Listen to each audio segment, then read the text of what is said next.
Welcome, everyone, and thank you very much for coming tonight. This is the 7th public session of the Board of Commissioners for 2017, April 3rd.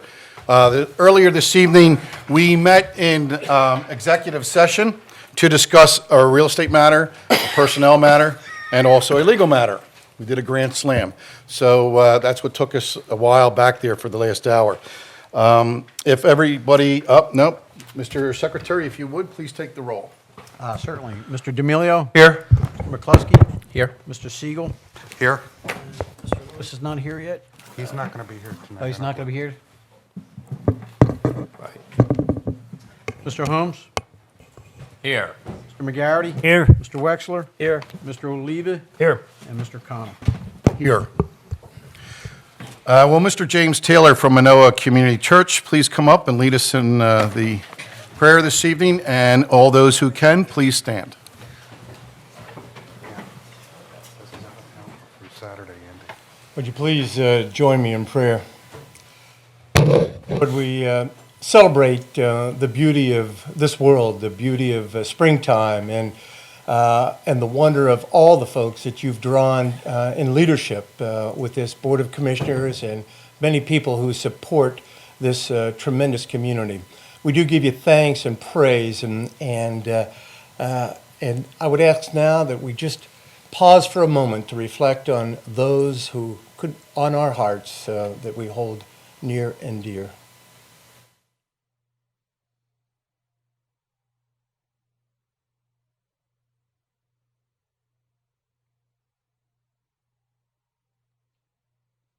Lord, we do thank you for the opportunity to be here and to celebrate the wonder of this community and the power and the strength, and pray that you'll provide energy and excitement for these, our elected officials. And it's your name that I pray.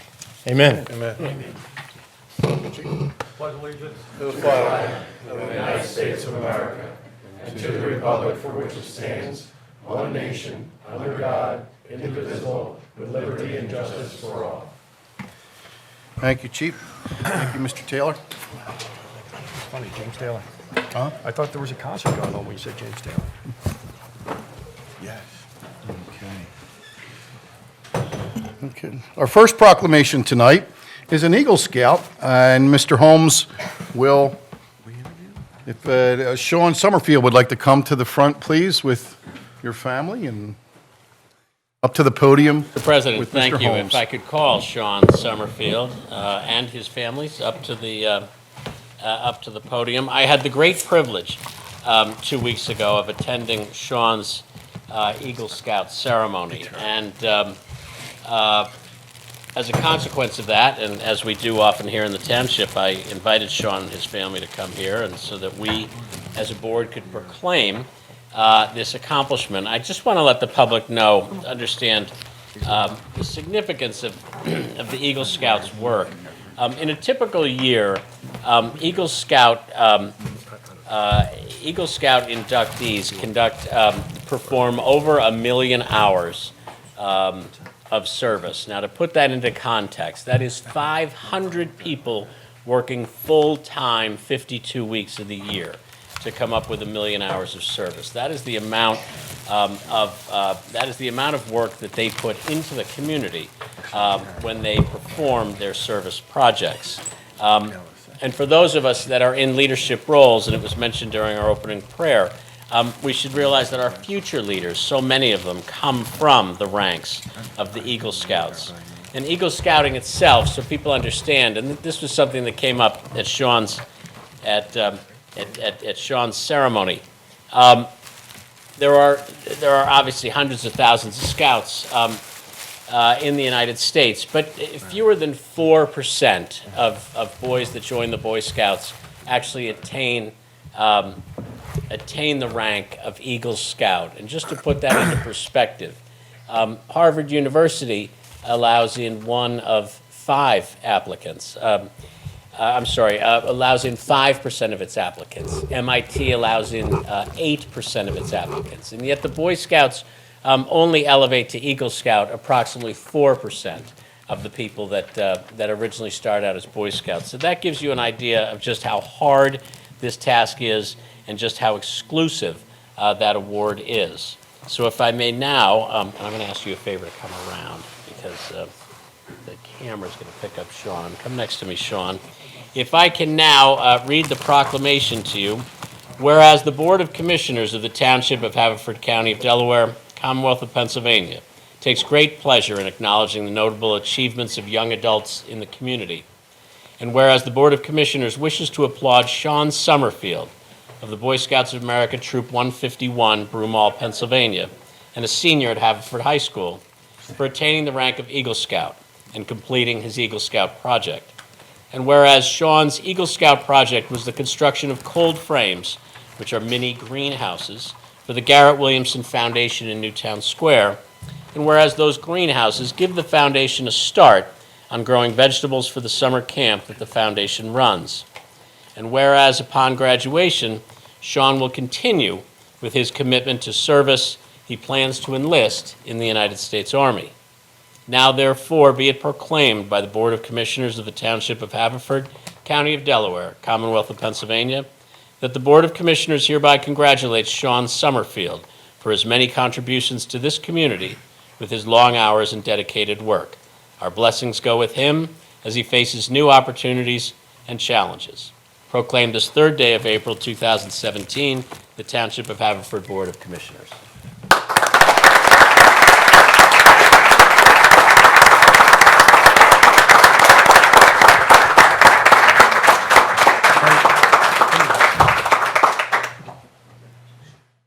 Sean's grandfather served our police department for 30 years, passed away in 2006, but we have a long family history here of service to our township. Very good.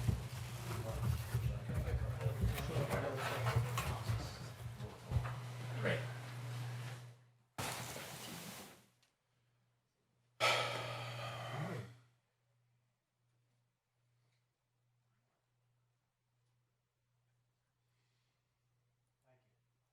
Again, thank you, Sean. All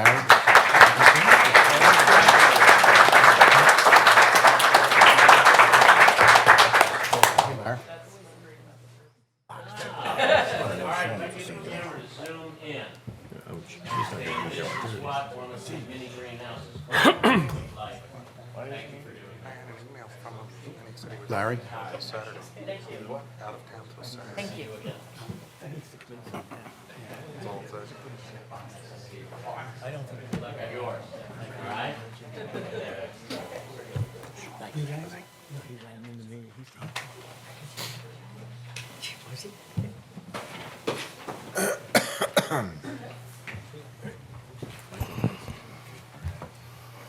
Okay, congratulations, Sean. Next up, could I please have Mr. D'Amelio and Mr. McCluskey to the podium? No, this time it'll be Mr. Oliva And Mr. McCluskey. and Mr. McCluskey, yep.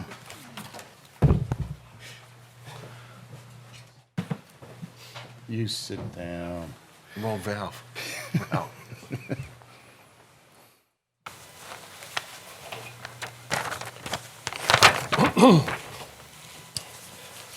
Okay. Like many of you, I'm a lifelong resident of Haverford Township. So we've seen this township go through many transitions and challenges. I think we can all agree that right now the township is going through a very positive transformation. We have gardens where we once had asphalt. We have trees where we had none. We have a lot of new business in the township. We're undergoing a renaissance as people take pride in their community, their homes, and their businesses. Our recreational facilities are superb. We have activities for all ages, adults, children, and teenagers. And best of all, we have a cohesive, caring community where people work together for our mutual benefit. None of this would be possible without people like Don Kelly. People like Don Kelly provide the spirit, the ideas, and the imagination that make this community great. Don has been part of many initiatives, and he is the backbone of even more. When I think about Don's contribution to the township, I remember the quote, "1,000 points of light of all the community organizations that are spread like stars throughout the nation doing good." Don Kelly's, his ideals of duty, sacrifice, and commitment, and a patriotism that finds its expression in taking part and pitching in. I thank him for all he has done for us, and I look forward to working with him on this and future initiatives. And now, I'd like to give Don this, if you'd like to come up, Don, and your wife. You want to read the proclamation? Sure. All right, I'll have Third Ward Commissioner, who is your commissioner. Thank you very much. Read this proclamation. Before I read the proclamation, just let me say that anybody who meets Don or talks to Don for even a moment can understand that he is a genuinely kind person, someone who cares deeply about this community, but most importantly, he sees the unlimited potential that this community has, and if you talk to him, he'll make you believe too. So I greatly appreciate the honor of handing this down. The proclamation reads, "Whereas the Board of Commissioners of the Township of Haverford, County of Delaware, Commonwealth of Pennsylvania takes pride in those that reach out and serve the community, and whereas Haverford Township recognizes and appreciates Don Kelly for his extensive civic service to our community, and whereas Don, who has served on the Haverford Township Civic Council Board of Directors for the past 20 years, including 4 years as president, and who was founder and chair of the Task Force for Economic Development, the precursor to HPED, and whereas on the HPED board, Don has served as vice president and created the First Wednesday Dining Club and Holiday Window Display Contest. Don also co-founded Haverford Green, which maintains the Triangle Garden in Oakmont. And whereas Don Kelly continues to faithfully serve our community with intelligence, vision, passion, persistence, and hard work. Now, therefore, be it proclaimed that the Board of Commissioners and Township residents extend a grateful thank you to Don Kelly for your many years of dedicated service. Proclaim this 3rd day of April, 2017, Township of Haverford Board of Commissioners."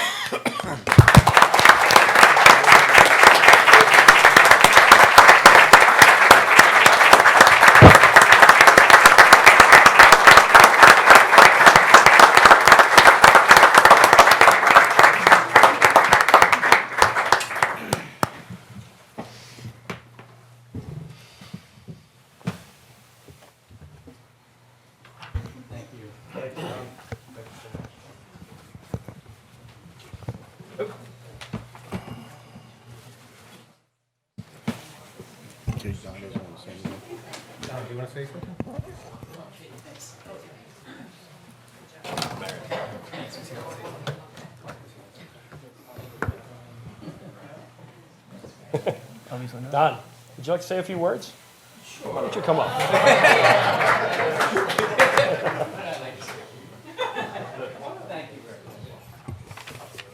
This is a great honor. Thank you very much. As I've said to people that I work with in the Civic Council and the HPED, active involvement in the community is its own reward.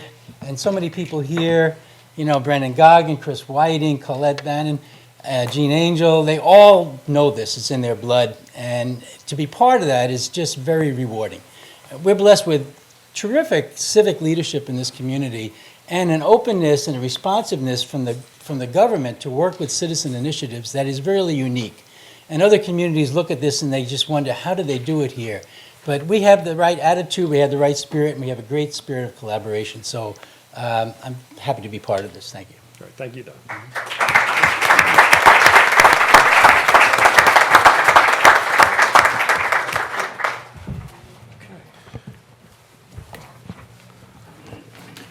Mr. President, if I could just note, before everybody leaves the room, Don was characteristically humble in his words there, but 12 years ago I first met Don with the Civic Council when I was first dipping my toe into Havertown politics, and it's important to note that the common ingredient in 12 years of great civic work here has been Don's involvement in all of it. So I really do appreciate your being here, and it is an extraordinary group of people that have worked with you, and it's an extraordinary community. but don't let anybody underestimate the importance that you yourself and your drive and your intelligence and your ability to get along with so many people, what unique and substantial role that's played in the success of your organization. So thank you again.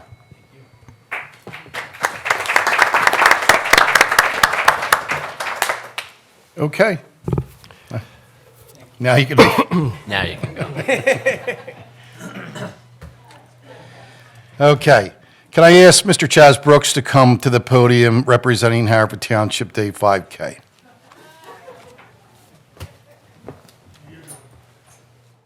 Thank you. As many of you know, last year, 2016, was the 100th anniversary of the Haverford Township Police Department. So for 2 decades, we've been doing the 5K run to begin Haverford Township Day. And the funds have always been dedicated to Murray Place. But I asked Tim Denny this year that if we could recognize the police department by dedicating the funds to the National Law Enforcement Officers Memorial Fund. This is a monument in Washington. It's dedicated to the 20,000 officers who have given their lives since 1791. I was there on Saturday. It is a moving memorial. It is influenced by the Vietnam Wall, but has its own unique character.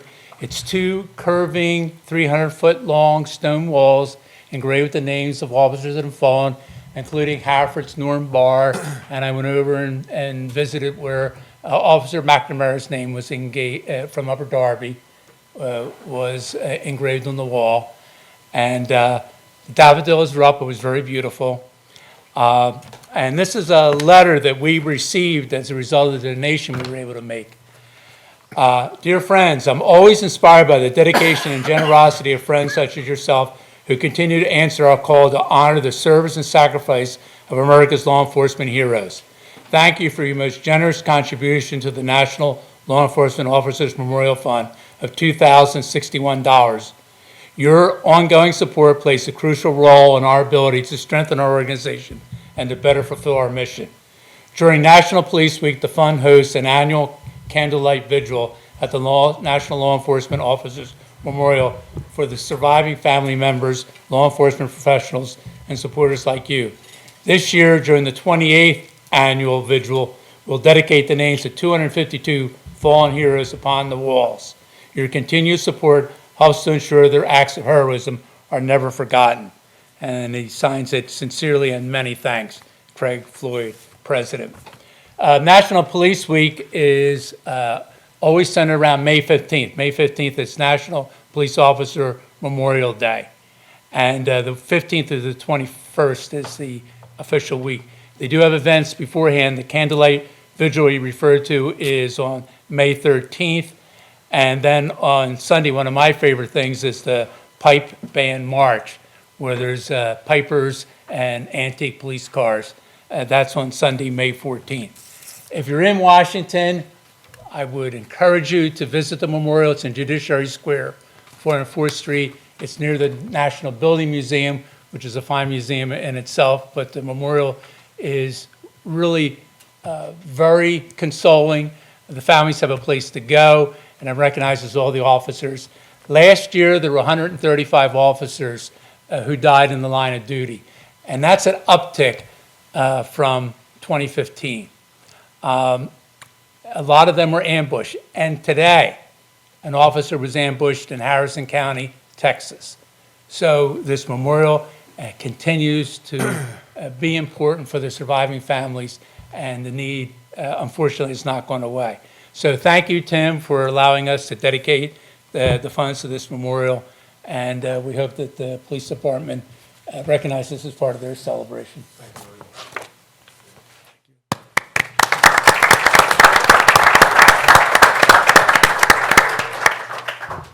Everyone knows that Mr. Brooks was with our police department and has moved on to another job now, but also Mr. Brooks is one of the big runners in the 5K for the Kevin Kane, and he's one of the big stars there. So congratulations, Chad. Thank you, Mr. McGarity. Okay, that concludes our proclamations and presentations at the commissioners' meeting. And number 3 on the agenda is construction manager update, which is the work session portion, which we are not having this evening. This is the regular commissioners' meeting because we will not be meeting next week. So number 4 on the agenda is police department crime update. Thank you, Commissioner. Tim, Chad, thank you very much for thinking of the police department. The sad part is that every year those numbers go up. And when you mentioned over 200 officers from 137 last year, it's very sad to hear those numbers. But the police department report for the month of March, 158 parking tickets were issued, 311 traffic citations, 232 written warnings. On 3/14, we had at the Giant Store retail theft turned into a robbery due to threats and actions by one suspect. 3 suspects were arrested, merchandise was recovered, and a firearm was recovered. At burglaries, a unit block 3-2, the unit block of Monroe Road was investigated, found to be unfounded. A unit block of College Avenue, a daytime forced entry where jewelry was taken. And the 400 block of Greenview on 323, forced entry to attached garage where a case of beer was taken. We have 1 motor vehicle theft in the 600 block of Hearst, unlocked car, keys in the vehicle. 2 juveniles were arrested by Philadelphia PD. Some of these I mentioned at the last work session, so the numbers went up a little bit when I give you the thefts and the attempted thefts. So during the month of March, we had 19 thefts from vehicles, 7 attempted thefts from vehicles. As you know, every month it goes up. I won't read the addresses, it's lengthy, and I did mention all those at the last meeting. We had 9 K-9 usages, drug investigation arrest with a vehicle search, a vehicle investigation arrest with another vehicle search with 2 suspects were arrested, another vehicle search, vehicle investigation, an open business building search, attempted theft track, suspicious person track we had 2, prowler track we had 1 AOJ Radnor PD for a track from a burglary attempt. My report. Thank you. Thank you. Chief? Comments, gentlemen? No? Next on the agenda, the Commissioner Committee updates. Does anybody have any other updates they would like to contribute? Okay. Mr. Zotnik, the Township Auditor update, please.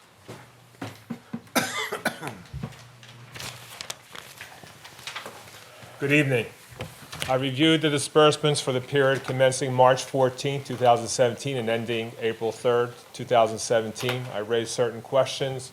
All the questions were answered by our Township's Finance Director to my satisfaction. Therefore, in my opinion, there were no irregularities for the period in question. Thank you.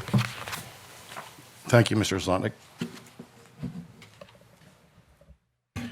Item number 7 is Citizens Forum, 20 minutes registered speakers, 20 minutes for agenda items. Our registered speakers tonight, there are 4 of them, and the first person we have is Stacy Maddox from the Haverford Township Historical Commission.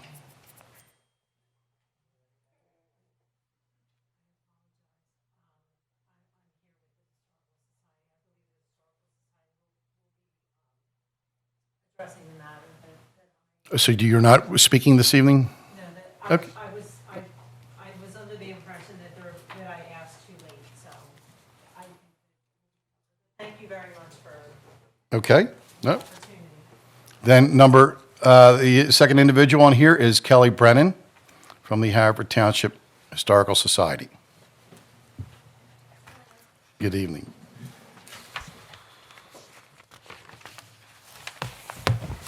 And just start off with your address, please. Okay, I live at 1611 Greenway Road. My name is Kelly Brennan. I'm on the board of the Historical Society. I also teach the history of Haverford Township at the adult school. And tonight, I just want to talk a little bit about the house at 570 Mill Road. It's known as the Leda Mansion, and it is up for sale. So I just wanted to bring it to everybody's attention and let you know why it's important to the township. So I'm just going to read a little bit of an article that was compiled by our present president, Irene Coffey, from notes from Margaret Johnson, who is a former president of ours. The Historical Society has received inquiries about the house at 570 Mill Road, which is currently for sale. The information below should satisfy some of the curiosity. The valley surrounding Cobbs Creek and stretching from Eagle to Minot Road was a manufacturing center in Haverford Township in the 18th and 19th centuries. At least 6 mills operating along the creek, including grist, salt, fulling, dyeing, textile, and gunpowder mills, operated along the creek. Damming Cobbs Creek and creating reservoirs of mills dam produced sufficient water power to drive the mill equipment for various mills spread out down the valley. One of Cobbs Creek's mills was the Leadham Dickinson Mill. In operation from approximately 1810 through the beginning of the 20th century, in 1810, Jonathan Miller bought the land in a section of the valley called Echo Hollow. Miller built grist and sawmills there on the west side of the Cobbs Creek near Mill Road, where Mill Road ends today. His mill, a suitable place for a water wheel, had a head and fall of 20 feet from the mill dam, and the water wheel quite adequate for powering the wheel. In 1827, Samuel Leadham took over the operation of Miller's Mill and eventually purchased them in 1844. Previously, Leadham had managed the Humphreys family mill, also known as the Haverford Mill, located closer to Eagle Road. After Samuel Leadham's death in 1872, his son Augustus B. Leadham became the owner and was succeeded briefly by a Mr. Dickinson. George Dickinson, the last owner, purchased the property in February of 1879.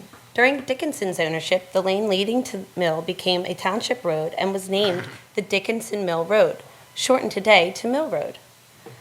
Depletion of the woodland and decline of the industry caused the mills to close. The land was sold to the Pennsylvania and Western Railroad, which built a power plant at the location and opened its railway in 1907. The dam was washed away about the same time. The mill owner's home, known now as Leadham Mansion, still stands on the north side of Mill Road, just west of what today is referred to as SEPTA's Norristown High-Speed Line. The oldest middle section was built in 1725, with additions completed in 1750 and 1800s. Now gone, there were a number of outbuildings, including large barn, which stood where the driveway of the Trinity Christian Church in Greater Philadelphia, formerly the Suburban Jewish Community Center, B'nai Aaron. According to 1994 Historic Resource Survey for Haverford Township, the original 1725 two-story building is made of coursed rubble fieldstone with 2 bays and a chimney. The date for the small addition on the left is unknown. The circa 1750 and 1800s 2.5-story addition to the right, also a coursed rubble fieldstone, have gable end roofs and a total of 5 bays and 2 more chimneys. This is a hipped roof entry porch spanning these additions, 2 dormers in the top level, multiple fireplaces, and much of the original hardware, woodwork, and flooring throughout. The 2.5-story bank house sections are built into the hill at the back of the house. On a sunny day, the fieldstones glow with a golden hue. The Leadham Mansion, along with Niter Hall and its partly demolished gunpowder magazine, a storage building, are the last extant remains of the Powder Mill Valley of 18th and 19th century manufacturing history. So these are the last 3 buildings that exist from this time. This time period is really important because mills are really important to our history. The gunpowder mill is involved in the War of 1812 and produces a large amount of gunpowder for that. The textile mills are involved in providing Civil War Union soldier uniforms. Dennis Kelly and his textile mills bring a large amount of Irish immigrants during the potato famine. So that is a large shape of our township. So this house is really important. And we just want to make sure that it lands in the hands of somebody who cares about the home and the township's history. Thank you very much. Thank you.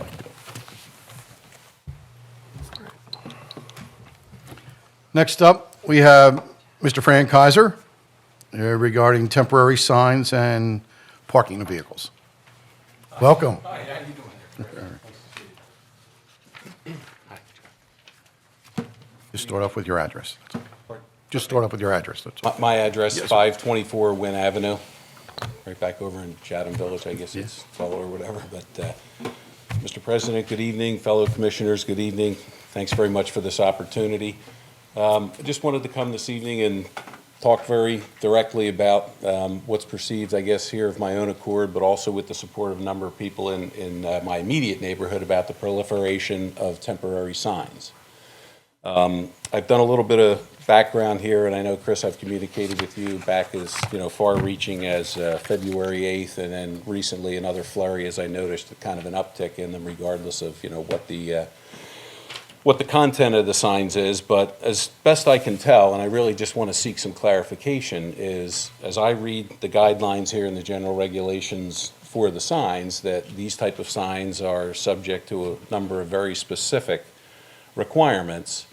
And from what I can tell in some of the photo documentation I've sent, it just appears that a lot of them are in violation. I was just wondering if there's any commentary from, you or your colleagues here to just say what we plan to do and enforce it. Now, recently as the 30th, I sent Joan Scheck an email because I was told by Steve Andrian that it was a zoning issue. So I'm not sure how that gets, ferreted out amongst, the township here, but certainly, I just think it's a blight on the township, and, if we have rules, at some point, somebody thought that it was a good idea to have you guys pass a rule, and just wondering if there's anything we can do to kind of bolster the enforcement of it.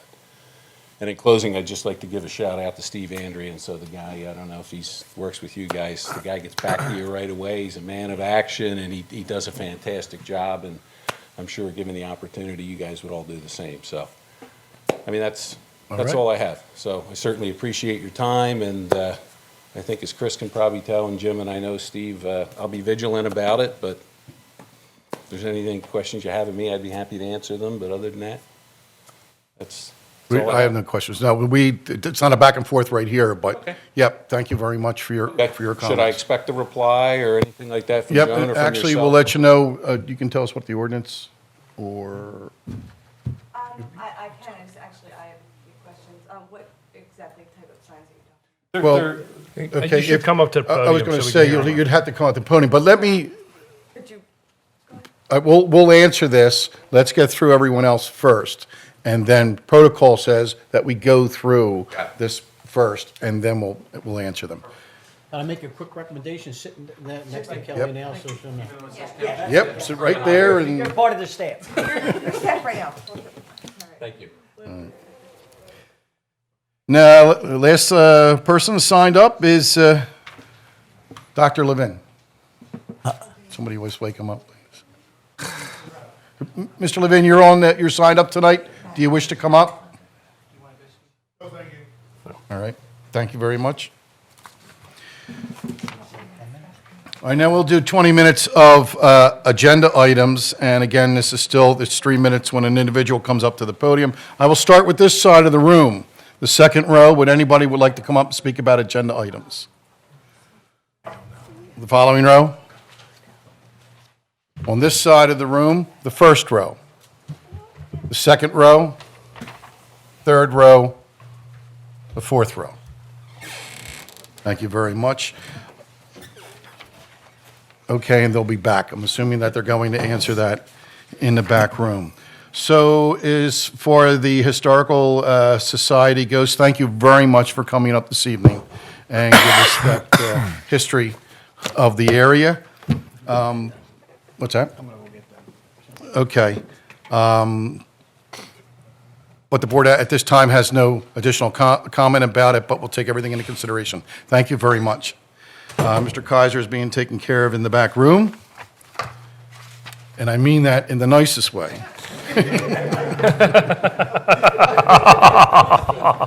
What Oh, signs are boy. we talking about? That does not sound good. Pardon me? What kind of signs are we talking about? I think he's speaking about the, like a contractor sign or In front someone, of a business, the business doing work. boards. So, yes, please, Kelly, please come. Sure, yeah, no, if you'd like. I think we're only had a minute to discuss exactly what type of signs we were really zeroing in on as far as the complaint. As far as political signs go, there are certainly regulations. It seemed as though the issue was the types that were the little, like, 2x2 ones that go in the dog walk. signs are not allowed to be in the right-of-way.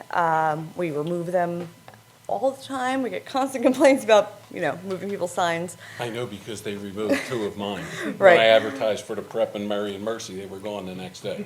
Sure, so Okay. as long as they're, the signs like that are on your own property and aren't there for an extended amount of time and are good repair, we don't really mess with those too much. It's when they're in the dog walk, when they're in the median. Political signs can only be up for a certain amount of time, and that's when they're just, No, there's no, no. well, We changed it. anyway. Yes. Around, Well, we didn't change it, we conformed it to the United States Constitution. but- Partially. Uh, Only partially. zoning ordinance being what it may and whatever, Only partially. what we actually enforce or do, whatever. But as far as, I think your bigger issue was what exactly? Just people Well, just just having the- signs in Yeah, general? and if there's an ordinance that they should be enforced, the way I read this under general comments here, it says that they're not allowed to be in the right of way, and I know, like, Which- when I had my property surveyed, sometimes the right of way is measured from the center of the street back another 26 So many feet. So it feet, could very yeah. easily be the dog walk, then the sidewalk, and then another 3 or 4 In- feet into into what the you front perceive setback. property. Absolutely. So a lot of these are there. Some of them are they're near intersections. And some of them are, pasted against people's houses and things like that. So it was really a clarification issue, where if you go in here, there seems to be some leeway as to what the enforceability is. And I'm just wondering, is it capriciously enforced? No, honestly, and anyone that can ask Yeah, Larry. I mean, I've actually been labeled the sign Nazi in the township. And in fact, what I do every year, we actually bring, even in the summertime, we usually bring a college student in who does some work in the codes department, helps us with scanning, and 2 days a week, they go out and do the enforcing. But I have personally picked them up, and I work with Steve Adrian and members of the codes department. So what I can certainly do, Mr. Kaiser, if it's acceptable to you, I'll actually try to get your number, and myself, Mr. Celia, and Steve Angel will come and talk with you. And if there's ways where we can improve the enforcement, I mean, I don't believe that it's one person's job, it's everybody's job. If you go by the police department on the weekend, you'll see real estate signs. We don't give them back. They want them back. It's a $150 fine. They can give us a $150 fine. And I agree. I think it defaces the community. All the things that we're trying to do here with the HPED and improving the image, putting up banners, and making the township a more pleasing a place to approach. I think we're winning the battle. We're not 100% there, but I agree with you wholeheartedly. And I certainly appreciate that. That's all I asked for, because, I mean, there's some things in here that just, do you think any of those temporary signs could withstand 100 miles an hour? There actually are a different Caveats to set of there's a Okay. different. But I'm happy to do that. if you can do I me a don't- favor before you leave, could you get your number to Kelly, and I'll reach out to you tomorrow. Great. Thank you very much. All right, Thanks, thank you. everybody. Thank you. Okay, continuing on the agenda, approval of the minutes. Mr. D'Amelio? Mr. Chairman, I'd like to make a motion to approve the regular meeting minutes of March 13th, 2017. Second. Seconded by Mr. Oliva. Comment? Take the roll, please. I'm sorry, who seconded that? Mr. Oliva? Mr. Oliva? Mr. D'Amelio? Yes. Mr. McCluskey? Yes. Mr. Siegel? Yes. Mr. Holmes? Yes. Mr. McGarity? Yes. Mr. Wexler? Yes. Mr. Oliva? Yes. Mr. Connell? Yes. Number 9 on the agenda for approval of warrants. Mr. McGarity, Mr. Wexler, you want to take that? Okay. Go ahead. Either one? Approval of warrants. Motion to approve the following warrant, 4-2017, totaling $3,829,666.78. General and sewer warrant payroll for March 9, 2017, in the amount of $637,376.96. General and sewer payroll for March 23, 2017, in the amount of $616,280.17. General fund disbursements 4-2017 in the amount of $1,077,160.77. Sewer fund disbursements 4-2017 in the amount of $190,873.06. Community Development Block Grant Disbursement 4-2017 in the amount of $36,078.37. Home Grant number 4 in the amount of $31,815. Capital Projects Fund Disbursement 4-2017 in the amount of $893,850.72. Debt service on 2014 general obligation bonds in the amount of $157,458.75. Debt service on 2013 general obligation bonds in the amount of $183,341.26. Credit card statement ending March 27th, 2017 in the amount of $5,431.72. Second. Seconded by Mr. Holmes. Comment? Thanks to Mr. Holmes, I have no breath left. Mr. Holmes, I you wish to thought, I knew comment? you missed doing this. We have, our township auditor has reviewed all of the warrants in number 4 of 2017. Any questions that have come to him, he's raised to our township personnel, including our finance director, and those questions have all been raised to his satisfaction, as he reported to us earlier tonight, and he recommends that we approve these warrants, and I support it as well. Thank you very much. Gentlemen, any comment? There being none, please take the roll. Mr. D'Amelio? Yes. Mr. McCluskey? Yes. Mr. Siegel? Yes. Mr. Holmes? Yes. Mr. McGarity? Yes. Mr. Wexler? Yes. Mr. Oliva? Yes. Mr. Connell? Yes. Item number 10, ordinance number P5, 2017. Mr. McCluskey? Motion to adopt the first reading of ordinance number P5, 2017, authorizing traffic restrictions on the following highways. Special purpose parking zone in front of 43 West Marthard Avenue. Parking of commercial vehicles prohibited at all times, Rosewood Lane, west side, entire length. Second. Seconded by Mr. McGarity. Comments? Mr. President. Mr. Holmes? Mr. President, this ordinance is consistent. The Rosewood Lane, west side, entire length was done at my, I asked the police department to look into the parking situation over there. Our goal there is to prohibit trucks. Our current, I'm not suggesting we make any changes to this ordinance, but I do want us as a board to consider the following change that I'm going to suggest in our overall parking ordinances. Our definition of commercial vehicles right now in our code extends beyond the description of beyond the definition of commercial vehicles under the Pennsylvania Department of Transportation statutes. It includes any vehicle with writing on it at all. That would include a Volkswagen Beetle if it had an advertisement on the side of it. I do not believe that that is our intention, where we have commercial vehicles prohibited, but instead have in mind the prohibition of what would qualify as a commercial vehicle requiring a commercial vehicle plate issued by the Department of Transportation.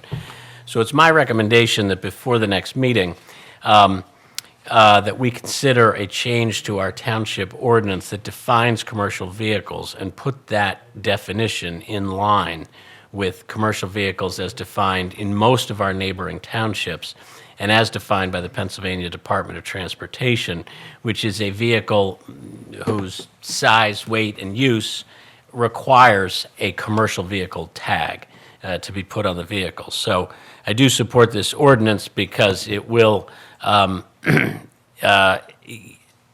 still prohibit trucks that we want to prohibit on this street.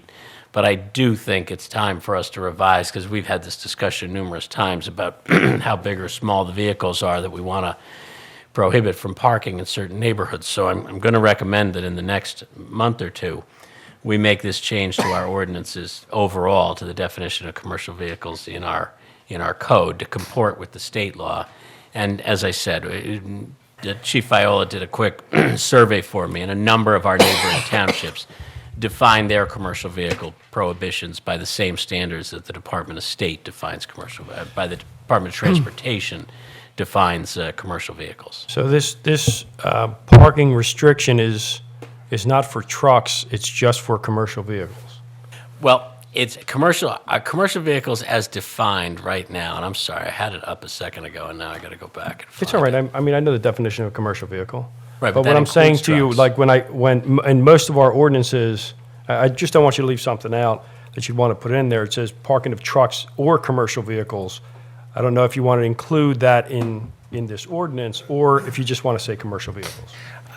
I can add trucks. I'd like to add trucks because I'd ultimately like to change our definition of commercial vehicles so that the prohibition of commercial vehicles are only those vehicles that have commercial vehicle license plates issued by the Department of Not ones that might have a wrap Transportation. on it or. Right, not just a regular car that otherwise, simply because it has writing on the side of it, is what makes it a commercial vehicle. Let me go to the. Didn't we, while you're looking that up, we visited this before, didn't we? A couple dozen times, yeah. Yes. But we've never fixed it. No, we've never fixed it. Well, Right. We've never decided on a way to fix it. Right, and so let me describe. I mean, commercial vehicles are described in our code as.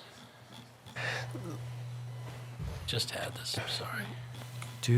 Larry, do we want to, while you're looking for that, because the special purpose parking in front of 43 West Marthart is kind of separate from this whole issue. So if we're going to get back into that discussion, I have a resident who needs a parking spot in front of her No, house. again, So I was not recommending that we No, no. not do No, this. no, we're going to do this. This Yeah, is going, yeah. this will be the first reading, the I just first want to make, reading. I don't want will this to get tied up in our discussion of commercial Yeah, vehicles. no, I have That's all no I'm saying. interest in, my point isn't to hold this ordinance up, but I want to make clear that I think we need to make a change to this ordinance. So I'm clear. So the last time we visited this, I thought that there were residents that had plumbing trucks, carpenter trucks. They would have to move their truck Because it'll have a commercial tag on it. because it does? Well, they have a truck license, don't they? No, they don't. Some of the trucks do not have, as Bill will attest, they They'll have don't truck have. licenses, They have but they truck won't have tags, commercial licenses, but so- they don't have a. They have a truck Most of the other license. ordinances we've enacted have been by gross vehicle weight, usually 8,000 Right. pounds. Right. Exactly. So we're moving away from that now? Well, I didn't say that. Larry said that. And I'm just part asking. I don't know who knows the answer to it. but Mr. I'm- Siegel? Yeah, and part of the issue that I see, while I support uniformity, is that we have been passing, and we have been, as Mr. Oliva said, discussing this issue forever, is that if we change the definition, how will that impact the current parking restrictions that are throughout the township?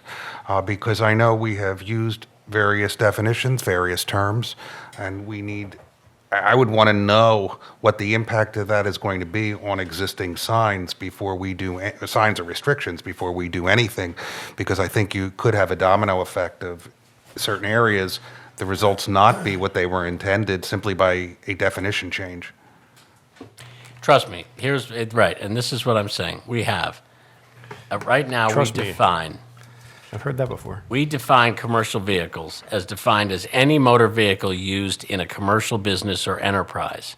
Any motor vehicle on which appears advertising or identification of a business or enterprise, or any motor vehicle with more than 2 axles or exceeding 2 tons in gross weight. That's only 4,000 pounds. Which is a sedan. Yeah, so we have throughout our township a number of restrictions on commercial vehicles where we did not intend to restrict parking to this extent. We intended to restrict parking by size and by type of vehicle, by truck or by commercial. Right, but what I'm saying to you is that there's trucks that we want to restrict that wouldn't fall under the commercial, wouldn't fall under the state's designation of commercial, but are trucks that have, 10,500 GVWs with dual wheels who block access to driveways that you can't see past. Right, And and we have- because they don't have any writing on the side, or because they don't have a commercial tag, it belongs to a private owner, but it does have a truck tag. So I think we're opening up, again, a hornet's nest by trying to do something like this. And also take into I consideration. I'll answer your question, so let me do this. It wasn't a question. No, your question, your comment. Okay. Let's take commercial vehicles out of this entirely right now and change this ordinance right now. Kevin, this is you moved for this? Yes. I'd like to change the second part of it to just prohibit truck parking on Rosewood Lane. And, because that is what we're trying to accomplish. Okay. Okay? We need to address our definition of commercial vehicle in here, which is way over-inclusive. It is prohibiting parking in areas of cars that we do not intend to prohibit. And I think it should be, I think we should use commercial vehicles in prohibitions in the way that the state defines commercial vehicles, in the way that the commercial vehicles are tagged by the Department, or have special license plates by the Department of Transportation. The problem And is, otherwise go with trucks and things like that. the problem is that, I mean, we need to really, you're right, we do need to take a look at this, because some of the trucks, they're not defined by this Department of Vehicles as commercial vehicles, but some of these trucks are parked in the streets where fire engines can't get up, or police vehicles. Is that right, Chief? It does happen sometimes, yes. But I think that what Larry's saying is we need to draw a distinction between the two. Well, We're yeah, saying trucks and but commercial it's not- vehicles. it's not an We need easy to thing to split do. that apart and say this is a truck and this is a commercial vehicle, because we're restricting cars that are considered commercial vehicles under our ordinance that aren't trucks, that aren't blocking the view or What about vans, large vans or big SUVs that have, And that's true. If you have a van, a conversion van with, an SUV. it's one of those actually big, a one car, of those- it's a station wagon. Yeah, one of those big. I didn't hear what he said. But can I ask that, if it's not going to affect this as of right now, can we put this on the May? Yeah, sure, Correct. work session. No, yes, but I do want to change, I'm asking Commissioner McCluskey to agree to a change to this ordinance, that where this ordinance currently prohibits commercial vehicles on Rosewood, You just want to have truck? change that to trucks. Now, do you want to put a certain weight class on that, like 8,500, or do you want to do, because you're going to restrict, when you say trucks, you're going to restrict somebody's pickup truck, like a Chevy S10 or. Yeah, You want to put a certain weight class That's on what we intend to. Chief, what size should that truck restriction be? Well, if you're talking pickup trucks, if you put a weight limit on a pickup truck and park there. but doesn't a pickup truck have a truck license? It has a truck tag. It has a truck tag. no, not all of them. But do you want to limit, like, something that Steve used to drive, a Dakota pickup? Do you really want to limit something like that, which Didn't really have a isn't? truck license. It had a truck. That was like a baby truck. But those trucks still have truck had a tags. baby truck They're still license. trucks. Did that have a truck license? No. No, it didn't? Well, I had one and it had a truck license. Even with an open back? Because usually. Anything with an open back. Rancheros all had truck licenses. Yeah. I but- don't think it did. Well- I don't remember. Yeah. I don't think it would did. start with It does. It's a 8,500 truck. pounds. I never saw a truck 85. on it. Okay. 8,000. Is it 8,000 the number? Most of the signs are 8,000. I had a truck on it. Right. So I would change it to 8,000 And we can pounds. just randomly What is it now? bring up that figure. No, I can't randomly. It's one of the numbers we've used. Yeah, we use In our- 8,000, Our 8,500 is. skinniest, narrowest streets, I think we've gone down to 8,000. Yep. 85, are you But saying the 8,000, not I would- 8,500? Saying 8,000. Okay, And I found two See, conflicting what was that? definitions. well, Dan, what were you saying? I can't I'm sorry, I wasn't planning on this discussion, so I'm trying to do this a little bit on the fly, but I have found two different definitions from PennDOT as to a commercial vehicle, as well as another definition that refers to the Code of Federal Regulations. So, and and under the definition section of the Pennsylvania Motor Vehicle Code, there is no definition of commercial motor vehicle or commercial vehicle. So I want to make sure we have either the correct one or we define one, but I'm seeing three different definitions. Well, that's the point, is we're not trying to do that tonight. I'm I am, raising but- the issue. But the predicate step is to know what is the correct definition, because I'm seeing three different ones, two from PennDOT. Well, but PennDOT issues commercial vehicle licenses.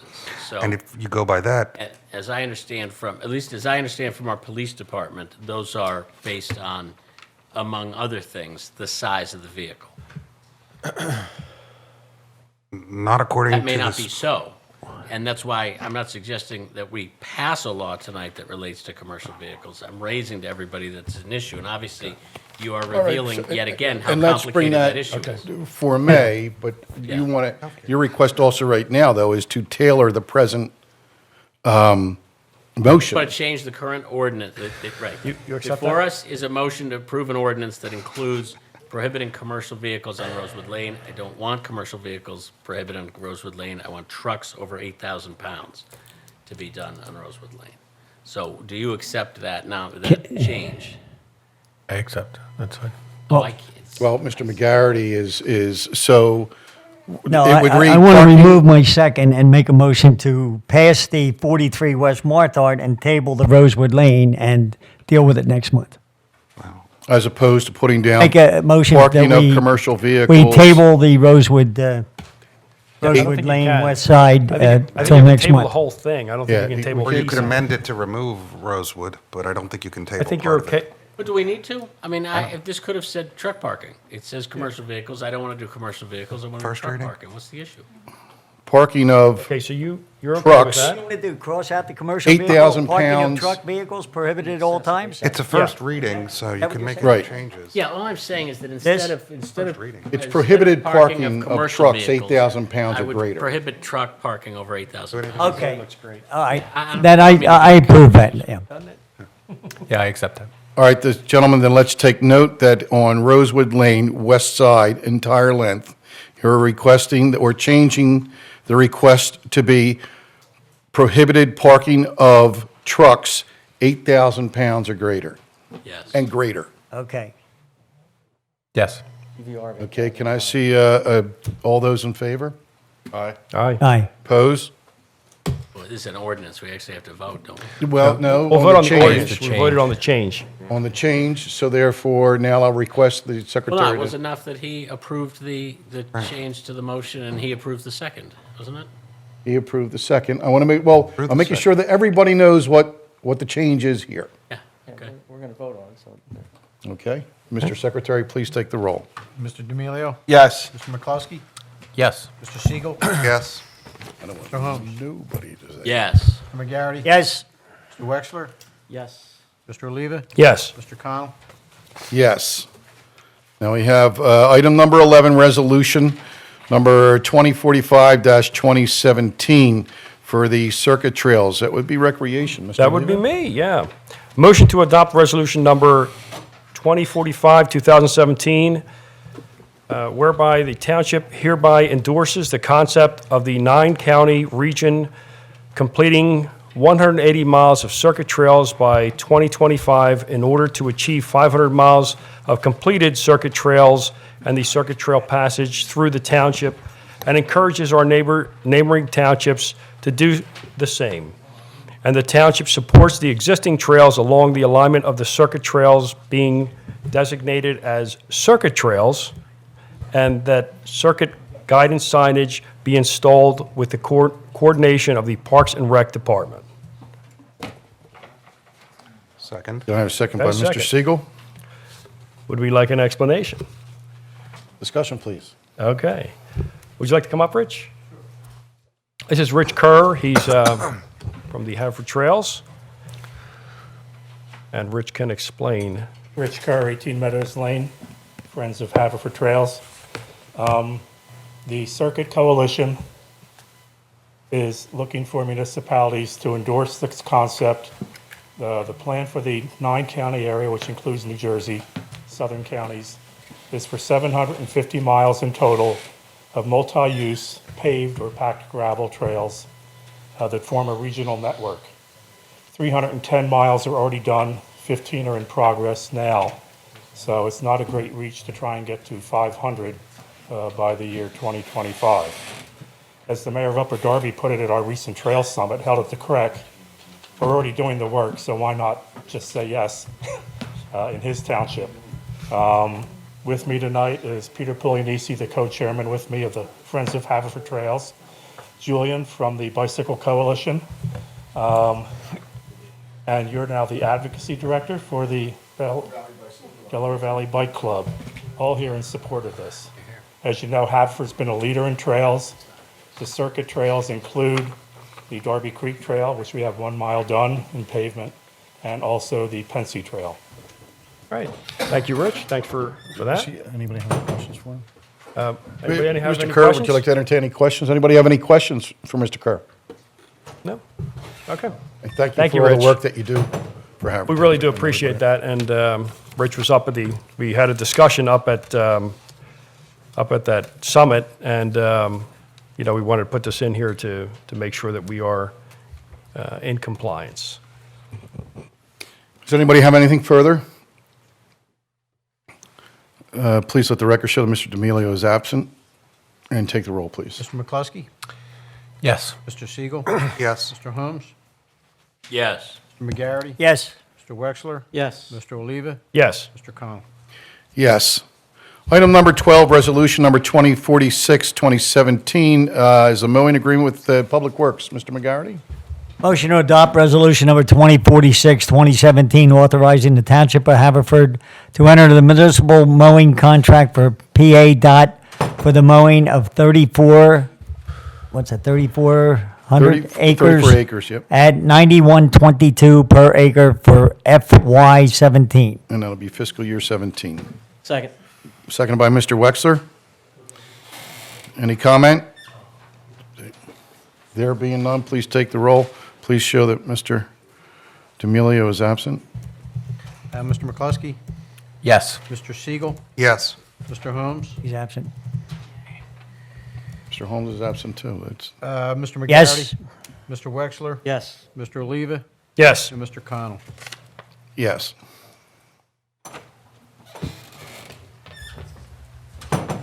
Yes. I'm sorry. It's been taken.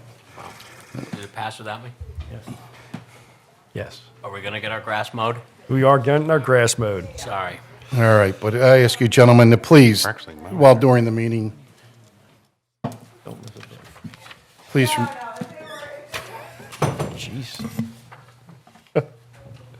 Wow. What is it?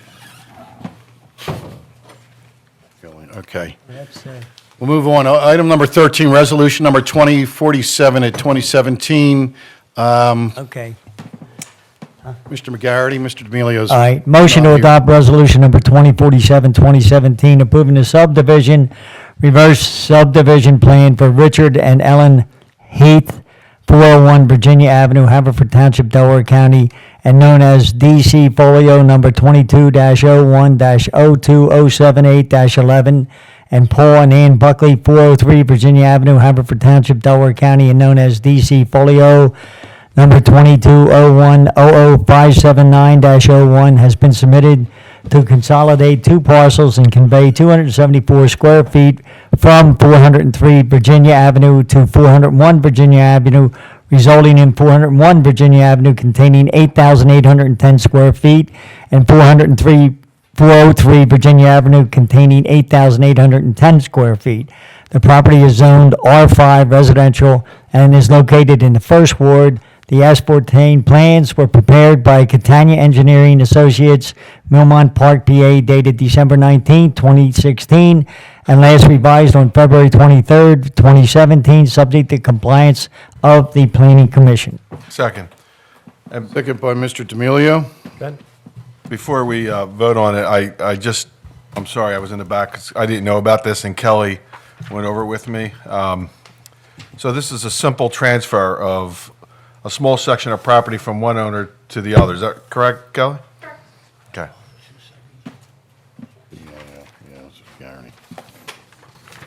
Are there any further comments? Please take the roll. Mr. D'Amelio? Yes. Mr. McCluskey? Yes. Mr. Siegel? Yes. Mr. Holmes? Yes. Yes. Mr. Wexler? Yes. Mr. Oliva? Yes. Mr. Connell?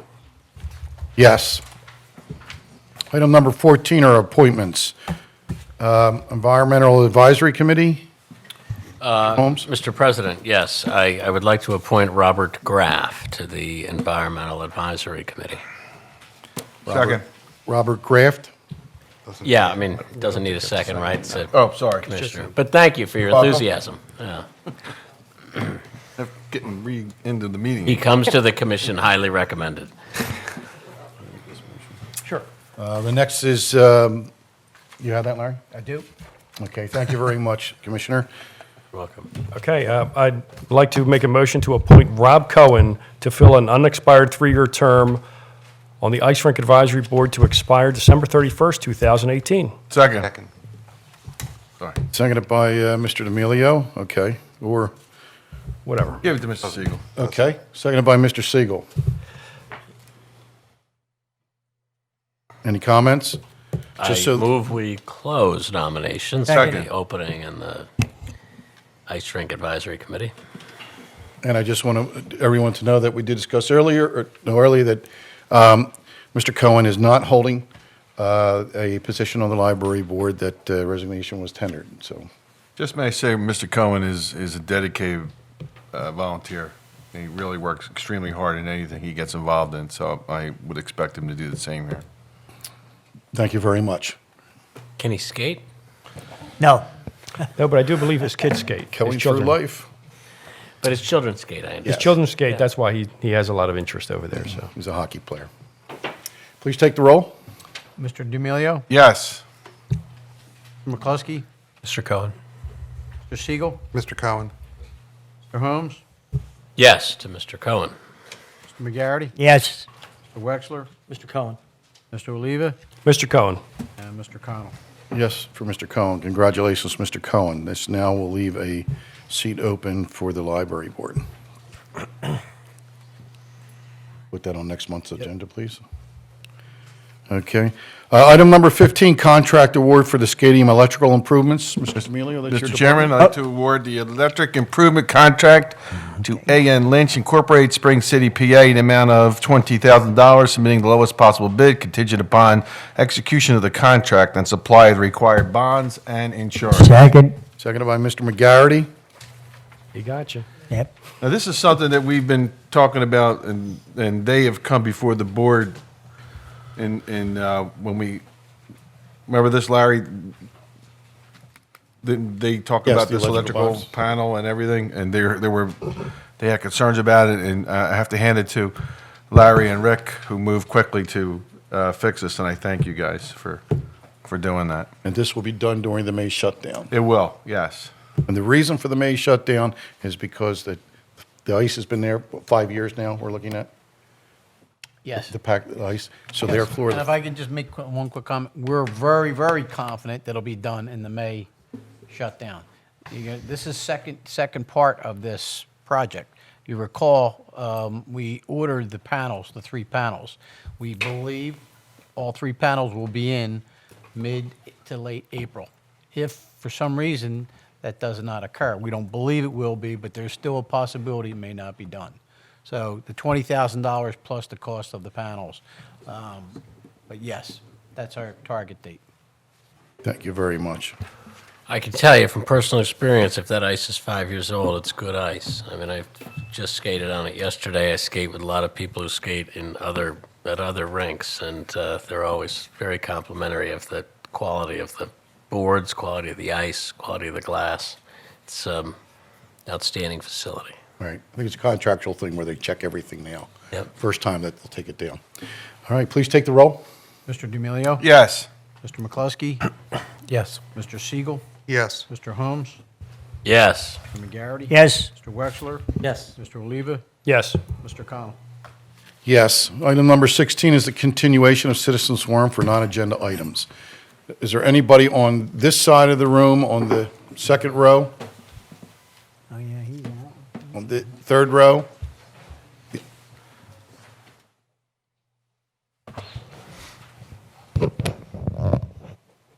And this will be for 3 minutes, and just name and address for our record, even though we know you. Jim Taylor, 4410 Township Line Road.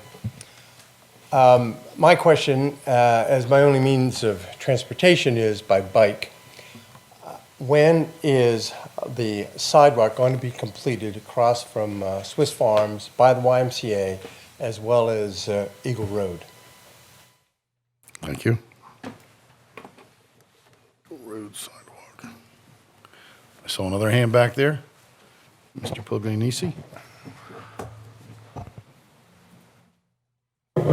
Peter Pugliese, 654 Lawson Avenue. On behalf of the Environmental Advisory Committee, I just wanted to invite everyone April 22nd to Earth Day festivities at the Haverford Reserve and the Creek. Kids' activities, hikes, electric vehicles, plug-ins, Pacifico Ford, Lincoln Mercury's coming out with several plug-in hybrid vehicles. You can take a test drive, and your test drive will result in a donation of $20 to the Have a Rain Garden program. Also, really slick zero electric motorcycles. If you have a motorcycle license, you could take a test drive. And of course, Tim's famous annual hike from Merry Place up to the Haverford Reserve, same day, 10 o'clock. Look at the recreation website for more details. Will there be food? There will be food, music, booths, information about everything from recycling to switching to renewable power to watershed information, rain garden information. A lot of fun, a lot of good things, a lot of kids' activities, so bring the kids out. Thank you very much. Peter, thank you, and thank you for coming to our meeting, Chris and my meeting that we had here, and to talk about rain gardens. We really appreciate what you do with the EAC and your, volunteering. Thank you. Mario's running for office. On this side of the room, first row. Second row, third row, fourth row. Okay, thank you very much. We do have a possible conclusion date for Eagle Road, don't we? We do. The PICO told us last week that they, with all indications, weather permitting, they should have it done by the end of April, possibly earlier. Relating to the sidewalks, I know, Mr. Seal, you actually just told me last week that I believe that the contractor's coming out next week. He was advised.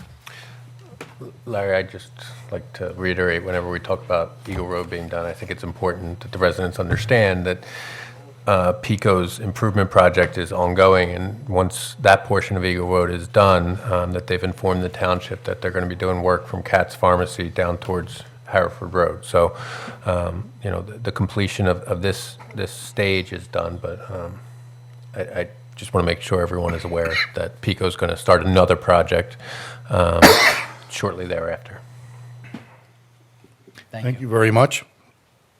Item number 17 is new business, and Mr. D'Amelio, you going to discuss cameras? Yes, thank you, Mr. Chairman.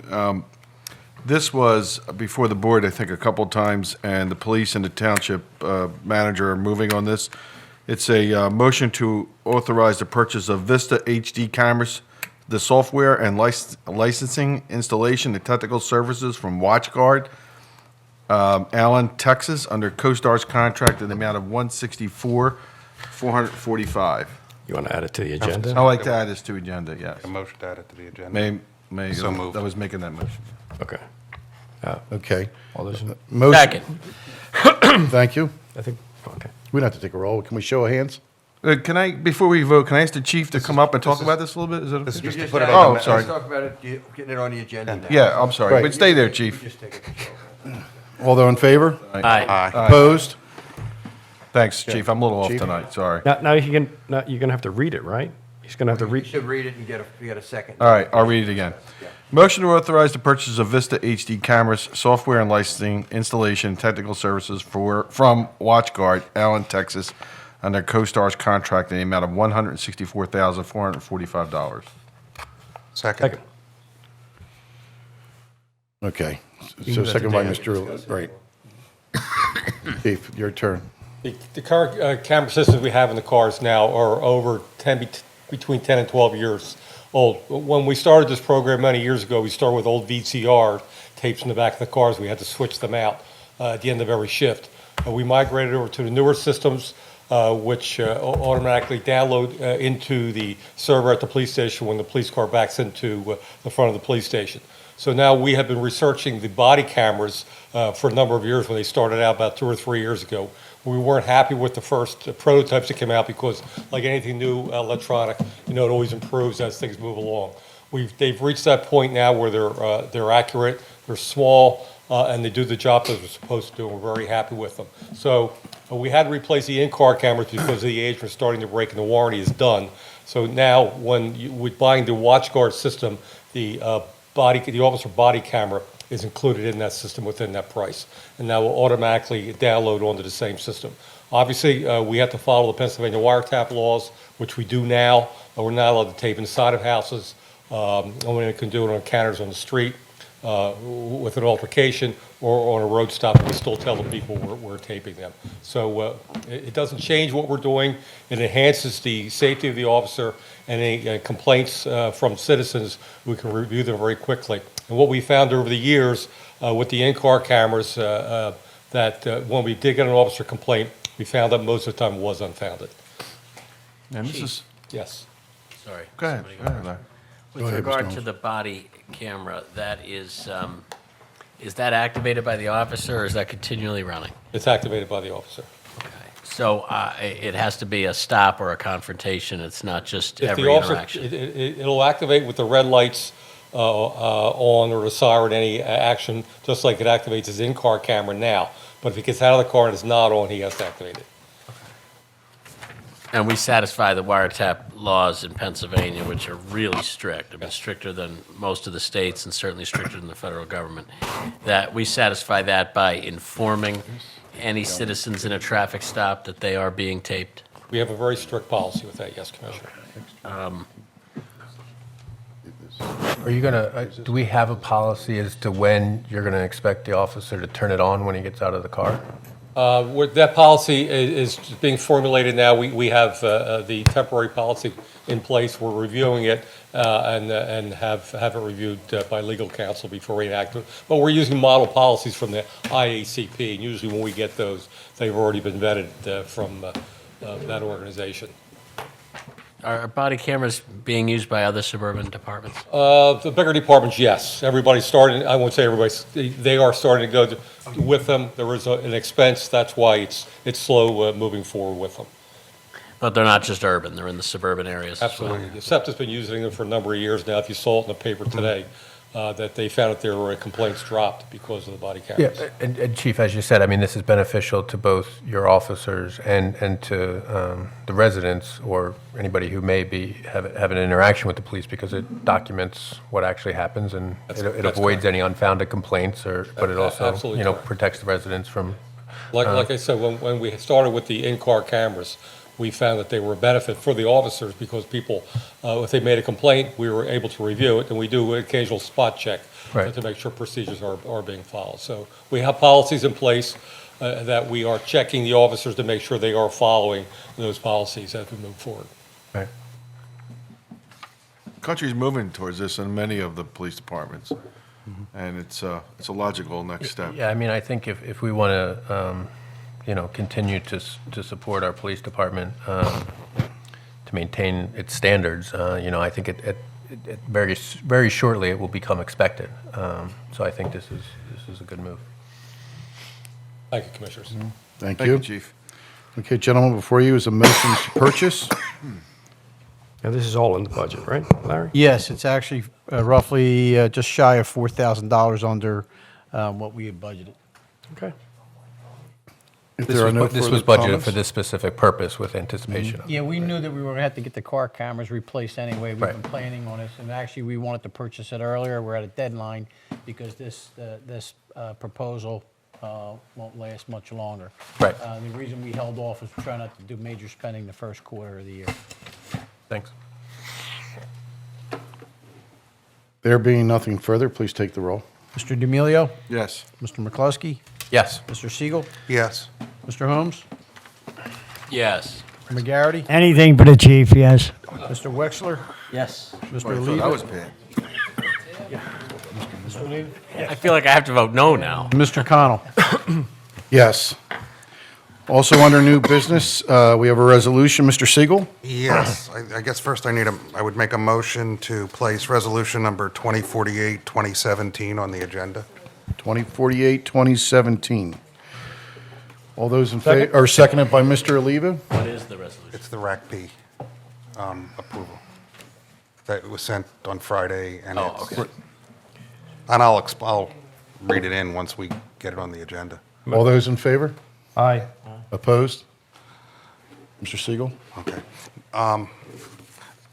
I would make a motion to approve resolution number 2048-2017, and since it's not in the packet, I will read it for the residents. Whereas the Pennsylvania Capital Facilities Debt Enabling Act authorizes funding for eligible projects through the Redevelopment Assistance Capital Program known as RACP, and whereas the Board of Commissioners of the Township of Haverford identified structural and operational deficiencies in 3 separate township sites in its master facilities plans, the police, township, and recreation administration buildings. And whereas the board did authorize the design and construction of a 43,000 square foot combined Haverford Township Municipal Services building at the site of the current police facility to provide improved energy efficient, a larger dividable boardroom to accommodate public participation at meetings, and adequate workspace for the consolidated police, township, and recreation uses. And whereas the relocation of township administrative offices to the Haverford Township Municipal Services building will permit the vacated site to benefit the adjoining business district by providing public parking and an additional commercial building inventory, creating employment opportunities and promoting the economic development of the Township of Haverford. And whereas the Township of Haverford obtained RACP grant approval of $1 million from the Commonwealth of Pennsylvania for the purpose of assisting the construction of the combined Haverford Township Municipal Services Building. And now, therefore, be it resolved by the authority of the Board of Commissioners of the Township of Haverford, County of Delaware County, and it is hereby resolved by authority of the same that the Township Manager, Lawrence J. Gentili of the Township of Haverford, be authorized and directed to sign the Commonwealth of Pennsylvania RACP grant application, resolved this 3rd day of April, 2017. Second. Seconded by Mr. Oliva. And this... That's just a grant application then? No, we've been approved, and this is for Mr. Gentili to... Sign it. Yeah, Okay. we've received $1 million grant from... Just finalizes it then, okay. Is this from Santora? This is, yeah, this was Jamie? what Representative Santora Santora and the did. governor had announced. Yeah. We should thank Jamie Santora for helping us out with this. I mean, he really came through with $1 million for the township. It's a tremendous benefit for the building. Absolutely. We thank you very much for that. You know, we asked him, and he said, let me see what I could do, and he did it. Thank you, Mr. D'Amelio. Anybody else? Any comment? Oh, I just wanted to also thank Jamie Santora for his hard work in helping us in Haverford Township. I'd like to thank him too. Thank him for $1 million. Appreciate that. I think he's brought, I think total to date, he's brought close to $3.5 million to the township in grant money, so. You're right. I hope nobody gets any kryptonite and hurts him with it. Thank you, Representative Santora, for your great work on behalf of our township. Let's make it unanimous. Okay, it's unanimous. Well, we've Kevin, you have nothing had to to say? pull teeth in the past. I always say I'll thank anyone who wants to give us $1 million. I don't care what their party I or get it. anything else. We welcome that, and it saves the township taxpayers $1 million. It is greatly appreciated. And without further, please take the roll. Mr. D'Amelio? Yes. Mr. McCluskey?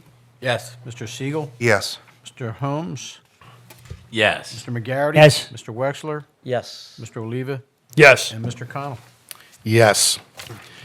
I guess one of the last two things under new business, I just want to bring up next month, I would like to address the board about the fire department, the Act 172, Mr. Wexler is very familiar with as well, health and safety.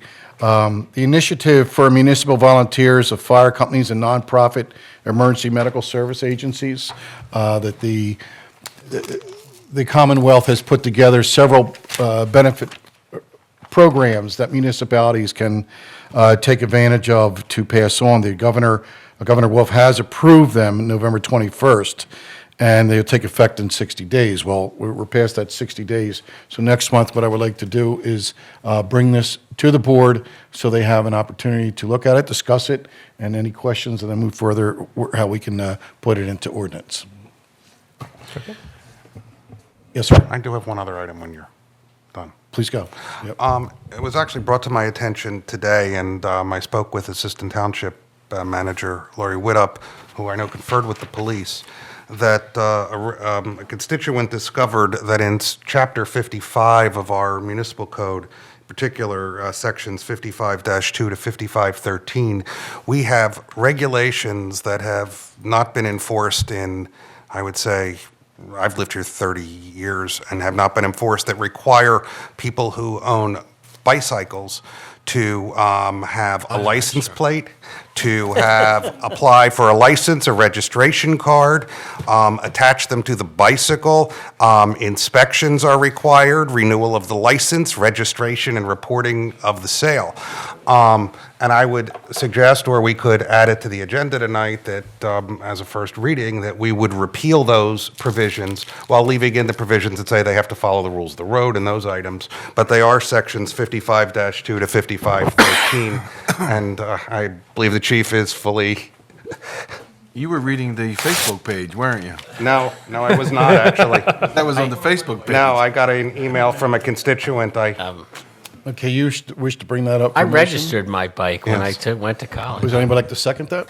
Well, first we have to put it on the agenda, I guess. That's what I'm asking. Okay. Anybody like to? I second that. Second. Wait, By Mr. Oliva? what are we going to do? We're going to repeal this tonight? No, we would vote, it would be a first reading, or we could put it on the agenda for next month, but it was brought to me in an email from a constituent.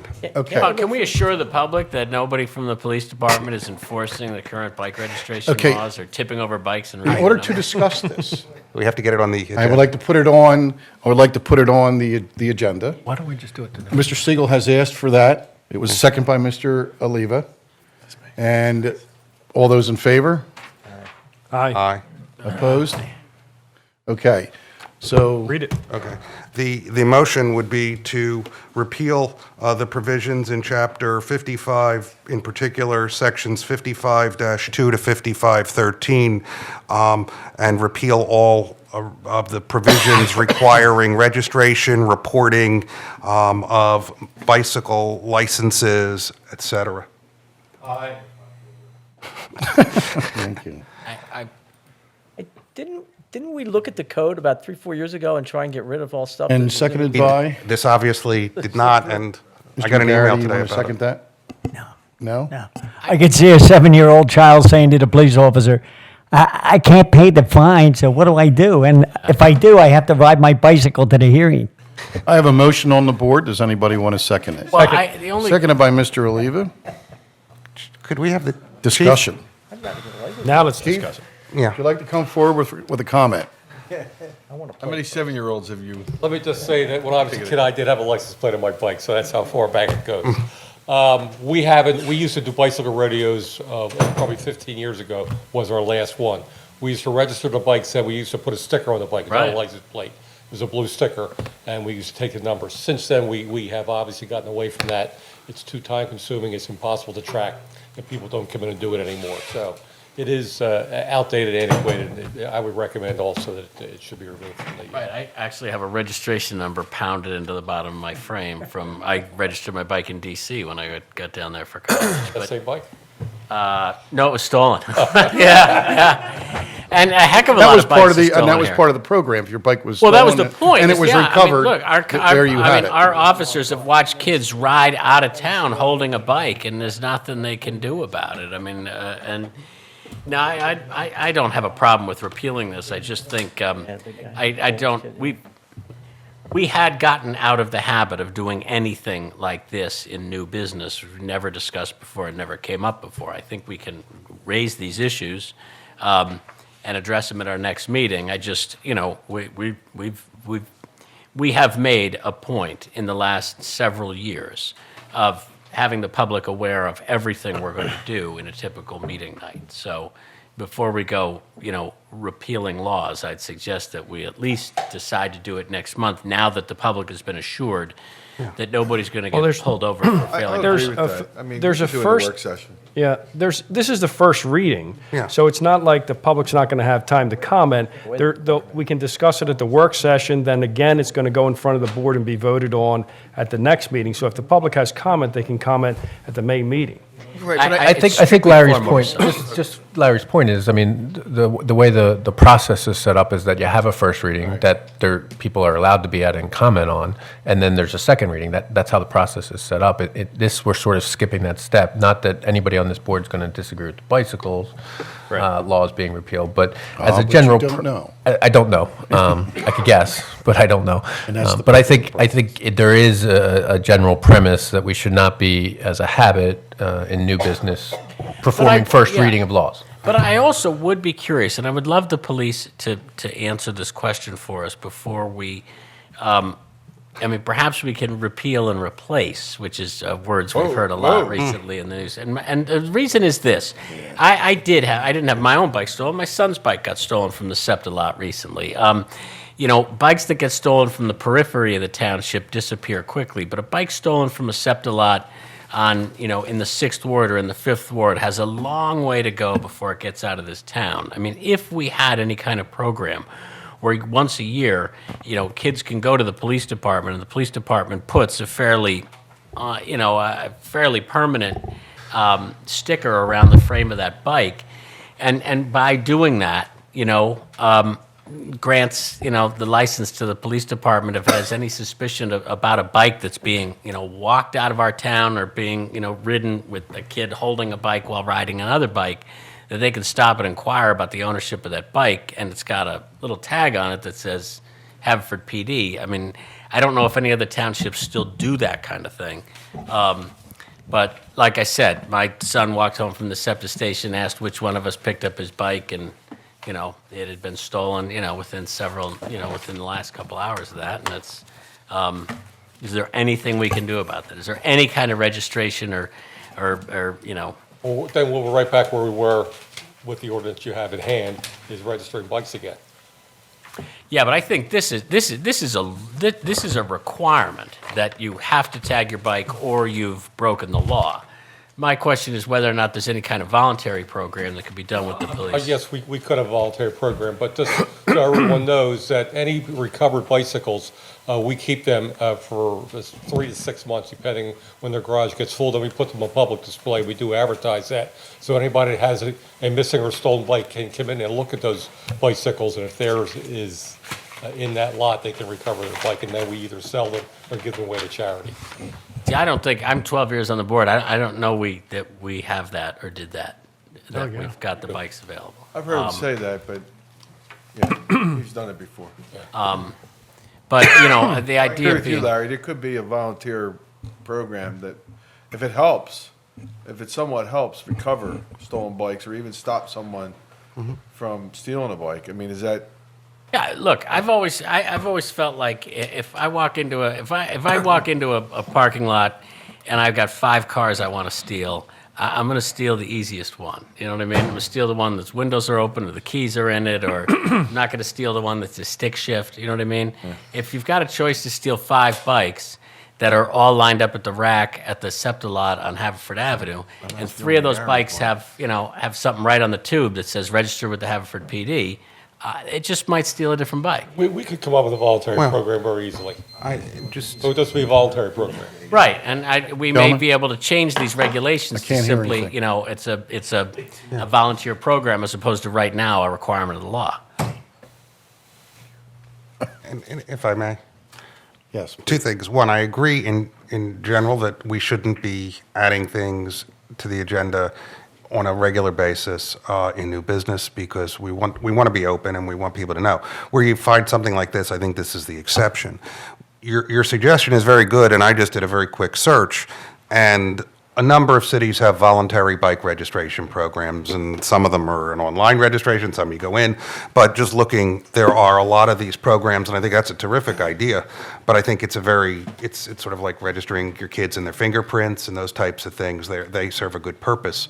But I think voluntary makes sense, and oh, yeah. The last thing I want to see the police doing here is trying to enforce a bicycle registration. Yeah, absolutely. Ticketing them. them. 100%. Yeah, and again, if I had if this, agree with you 100%. If the concerns that were raised to this board included, and I got stopped yesterday by a cop who wanted to see my bike license, I'd vote with you right now to repeal it. but that's not what's at issue. And this one's an easy one, but there could be 36 things in our codes. But we that haven't, we and gotta I get rid of. just want to point out that for transparency, tonight we've had 4 items come up. One is the cameras, the other one was the Iraqi grant, and we also had the notification about health and safety for the fire department, and then this one. So we do absolutely bring it out.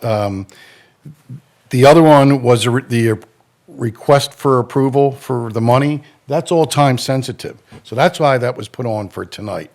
We didn't have a work session this month, and because of next week of us not meeting, the grant and the other cost was time sensitive. So apologize to any of our citizens out there that think that we are moving into a direction where we're not being transparent, which in fact this board is and continues to be. And I don't want to give you the wrong impression, but we are now talking about repealing a township ordinance. I get you, but I'm just- As opposed to the activities you just People were saying described, that, which "Oh, do we're have, doing this too much." by their We're not. definition, Yeah. have time sensitivity to them and just don't have the same impact as repealing ordinances or passing ordinances, frankly. So- Again, Gotcha. if it wasn't a bike registration ordinance, I'd agree with you, but this is just common sense that something like this would go through, and that if the public would want to speak on it, they could speak at we would have discussion at the work session, and we would have discussion at the next meeting, and they could speak in public, so.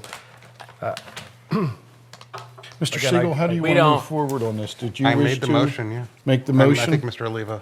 Yeah, I seconded And it was seconded by Mr. Oliva. Do you gentlemen wish to, Proceed. Yeah. I'd make a motion to table. and there's a motion to table? Second the motion to table. And a second, okay. We will take a vote on whether it's tabled or not. Take the roll, please. It was, motion was made by Mr. McCluskey, and it was seconded by Mr. Holmes to table. Okay. Boy, my notes are all over here tonight. Take roll. Yes, please. Mr. D'Amelio? Yes, to table. Mr. McCluskey? Yes. Mr. Siegel? No. Mr. Holmes? Yes, to table. Mr. McGarity? Yes. Mr. Wexler? Yes. Mr. Oliva? No. And Mr. Connell? And I'll go with yes to table. All right, gentlemen, at the May meeting, when I recommend that we have a formally approach at the work session. Yeah, and let's consider repeal and replace. Let's think about substituting a voluntary program if the police, have the ability or Yeah, that's my desire goal, to do it. to do exactly what you're suggesting, Larry. But if we're doing a voluntary program, I don't believe that needs an ordinance. No, but we're going to repeal. Right.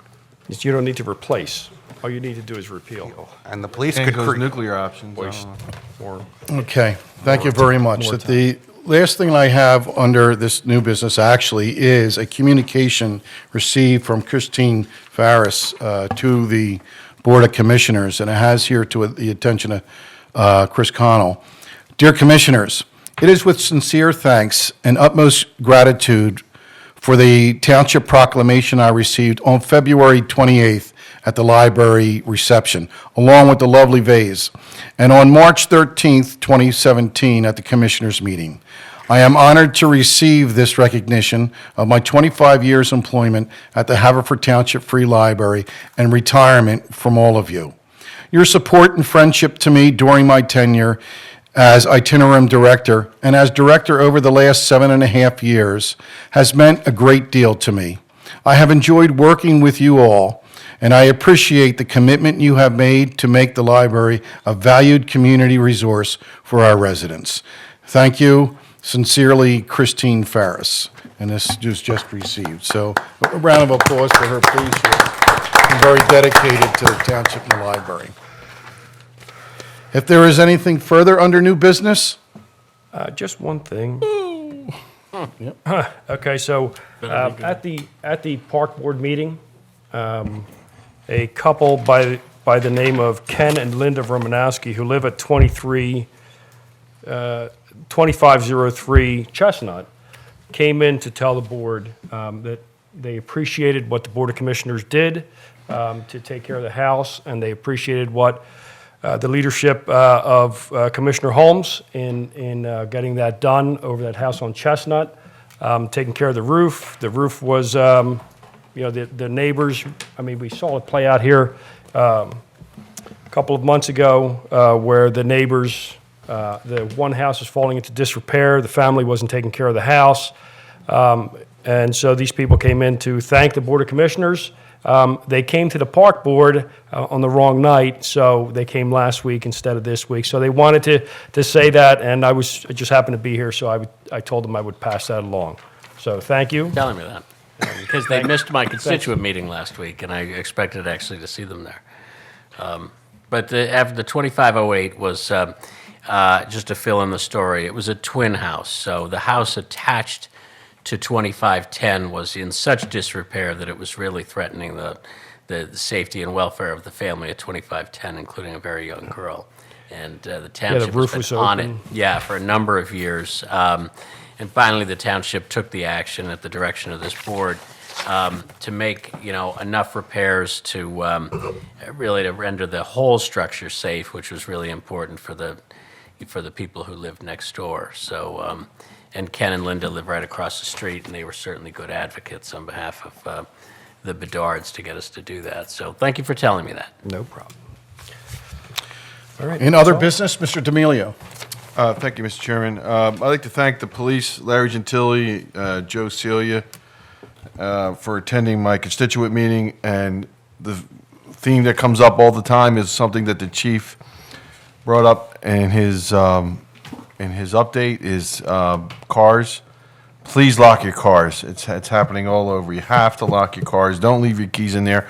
And please don't leave valuable equipment or anything you deem as valuable right out in the open, because it is an invitation for someone to try to break into your car, even if it's locked.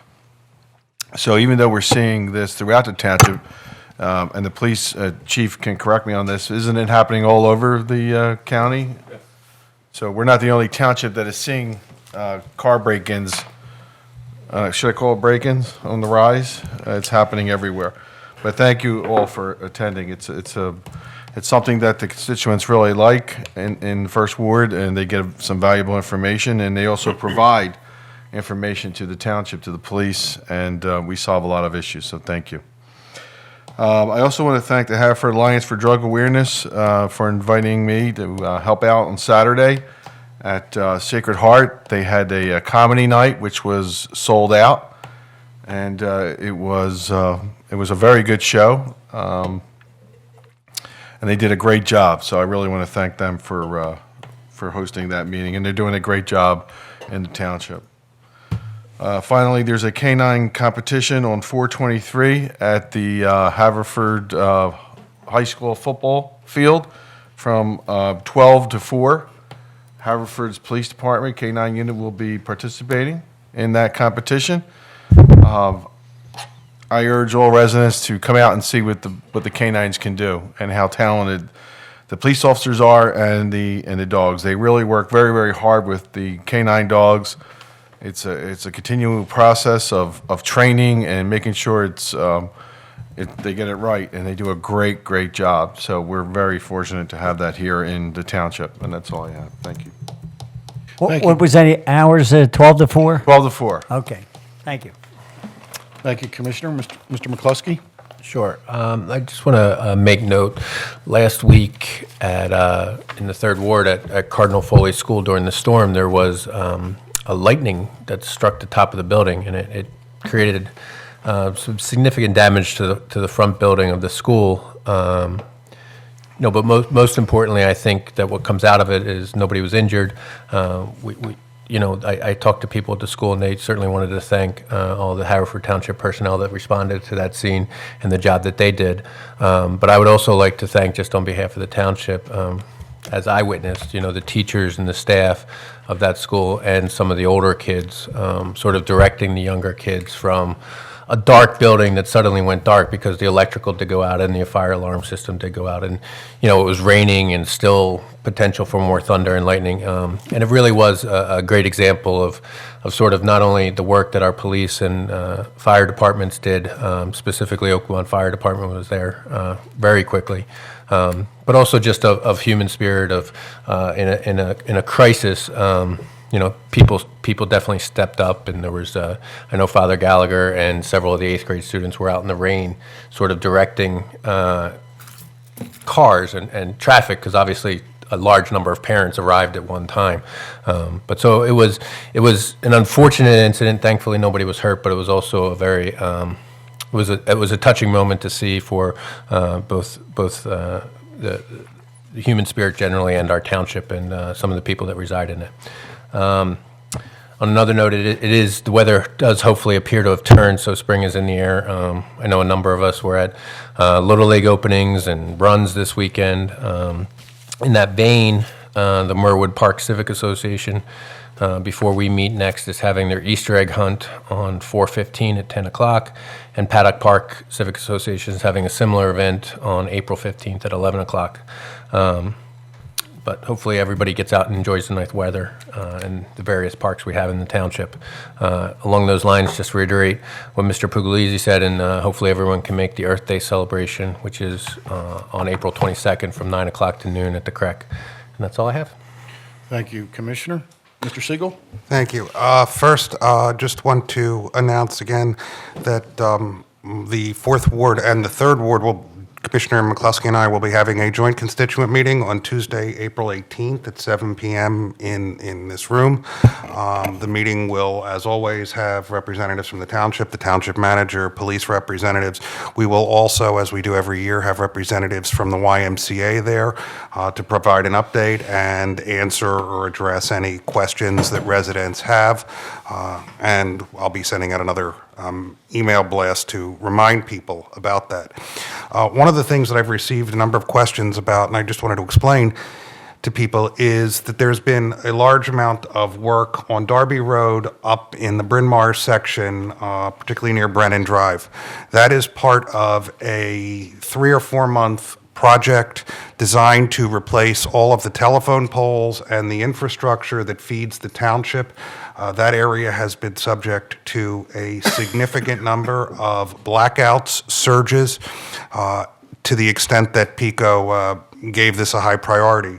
They are replacing all of the telephone poles, they are putting in new cabling, and they are putting in new equipment to hold the cables that is more resistant to weather, trees, and everything else.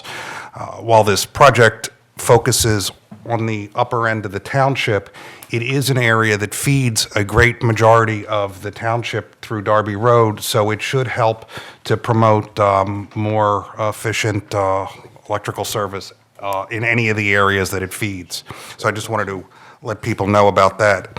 I also wanted to commend the police because we were named in one survey the 10th safest municipality, and I think it's a wonderful statement, particularly because our proximity to areas that have much greater crime demonstrates, one, the desirability here, and two, how well the police do. And I say all the time that when you look at the statistics, we have remarkably low crime, and the rate of solving crime here is extraordinarily high. And I'm regularly complimented about the professionalism of our department. So I wanted to commend you, Chief, for that. You're here.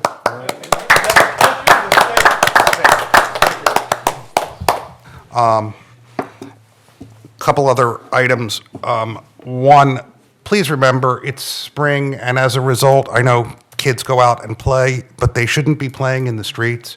There's been an increase in questions about traffic and safety, but the streets are for cars, so please remind your children of that.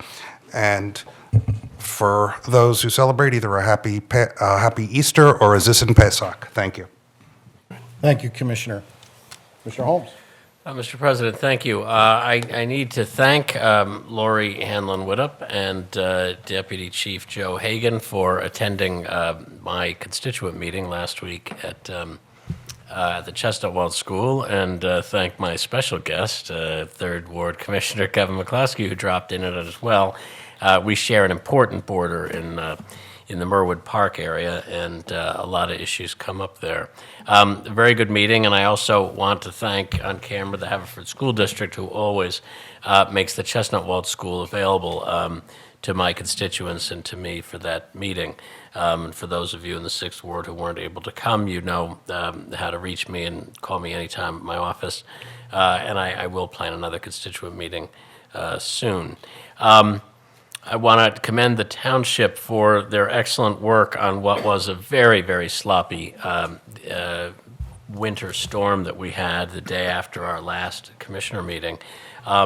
And I wanted to make a recommendation, if I could, Mr. Gentile. I don't mean to put you on the spot, but I want to ask you if this is possible. One of the things that a lot of the people in the township were concerned about as the storm ended and as plowing ended was neighborhoods and neighbors aren't exactly sure when the township is finished plowing. And might I suggest that when you know that the Public Works has indicated to you that they are done, that might be the time for one township-wide call to everybody to say that the plowing is complete. So those folks who are concerned that shoveling this out and then having it possibly put back onto their sidewalk again, if they know there's a time where the plowing is done, just one telephone call that says, as of 6 p.m. tonight, the plowing is complete. And it actually might serve the function also of letting people know that at that point, the 12 or 24 hours within which we expect people then to clear their areas has kind of begun. Yeah, great. And because I know we all sat on Chestnut Ave, we all just waited. We all had our fingers crossed waiting for it to come. And with the way this was all sleet, we knew that if it plowed in the sidewalk one more time, and obviously the guys need to do that on these smaller streets, people just waited all afternoon for it to happen. So, but once again, I think our streets were the envy of our neighboring townships, who I don't think cleared as well as our guys did. And I commend the excellent work, and I'm glad, barring incident, that Mother Nature spared us for the most part this winter. I have nothing else. Thank you, Mr. President. Thank you, Commissioner. Mr. McGarity? All right, we got quite a list here, but first of all, I'd like to start by saying about the Kevin Kane Foundation. Yesterday was the day, and I'd like to thank Mr. McCluskey, Mr. Oliva, Mr. Connell for attending that, along with Josie, and a lot of his office staff were there, along with a lot of other people. It was probably the largest turnout ever. Yep. And we'd also like to thank Richard Doherty, Doc, and Steve Sinibaldi in Public Works for their assistance, which they always give us great help there, helping us formulate that Kevin Kane Day. Second of all, Haverford Spring Fest will be coming to Brookline Boulevard on May the 7th. That's from 12 to 7. That was a huge success a few years ago. Last year, it was sort of a half rain out, and it wasn't so well. So they're asking you for a small donation, which they've always done, and hopefully we'll have beautiful weather like we had yesterday for that. That's on May the 7th. That's a Sunday. Also, let me see, we have Johnny Viola and the Brookline Fire Company will have their pancake breakfast this Sunday from 8 to 1, right down here in Brookline. Come support all your local firemen from the Brookline Fire Company, and you'll see a lot of other firemen there. They all show up for the pancake breakfast, and that's from 8 to 1. And I'm not sure of the price, but it's reasonable, very reasonable. So come on out and help the firemen with your patronage. McGarity, are you serving? I'm working there, yes. I'm filling in for Mr. Richardson. So I have to be prepared to do a lot of work that day. I'll be there. And I'd also, I don't know, a lot of you may have seen in the newspapers a SEPTA employee who I worked with for 32 years and found a pouch with $15,000 in it, and down by Drexel Line. And long story short, this went on and on and on, and it was never settled until last week. It took them over a year to settle this, and I have to give Chief Chetwood in Upper Darby a lot of credit, because he stuck behind Mr. Tracy saying, that nobody's going to claim this. There was drugs inside. There was $15,000 in cash. And if you claimed it, you're going to be nailed to the wall for stealing, for taking drugs and things like that. So it took all that time, and they finally got it resolved just the other day. So, but a lot of people were saying, and I was saying myself, you have to wonder if the old phrase about does honesty pay? Well, it shows it took a long time, but honesty paid. Mr. Tracy got his money, which he should have gotten, and Mr. Chetwood said he should have gotten it 30 days later. And I agree with Mike Chetwood on that. So with that, that's it for tonight, and I'd like to thank everybody, the Jewish friends and my Christian friends, their holidays, and have a good holiday, and moving on from there. Thank you, Commissioner. Chris, before you move on to Bill, I would be wrong if I didn't thank Mario. Stopped by my meeting too. I had a special guest too. Sorry, Mario was there. Thank you, Steve. Thank you for. Do you want to trade next time? Mr. Wexler? In the interest of getting to the basketball game, I have one thing. This Saturday, April 8th, the Hilltop area will have their annual Easter egg hunt. It's a great tradition there. Be held at the Bon Air Fire Company at 11:30 a.m. is the beginning of the event, and the egg hunt will take place after there. We usually have a few hundred kids, so come out and enjoy. If you haven't paid your dues to the association, pay them and come and enjoy the week before Easter. And that's all I have. Bill's a bunny rabbit. Thank you, Commissioner. Mr. Oliva? All right. I have a few things. Let's start with the Easter egg hunt for Lanark. It's over at it's on the 8th, 9:30 over at Lanark Park. The Lanark Civic Association will be running that. The Lanark Advocacy Group will be having a fundraiser over at Tip O'Leary's Friday, April 7th. And then we have Earth Day activities, as Peter pointed out, Saturday from 9 to 12 at the Crack on April 22nd. We also have the Darby Creek Cleanup on Saturday, April 29th at Mary Place from 9 to 12. We have the Crop Walk, which is sponsored by the Haverford Township Clergy Association. It's to raise money to combat hunger on Sunday, April 30th at 1 p.m. at Annunciation Church. And if you need more information, you can contact Tim at our rec department. I also wanted to thank Commissioner D'Amelio for having me at his meeting. We were having issues with rats in some of the neighborhoods, so I wanted to get over there and talk a little bit, and Steve had me over. We spoke about what was happening and some of the things. If you do have a issue with rats, please call our health department right away, and they will work with you on how to exterminate them and to keep them away. And talk about the bird feeders.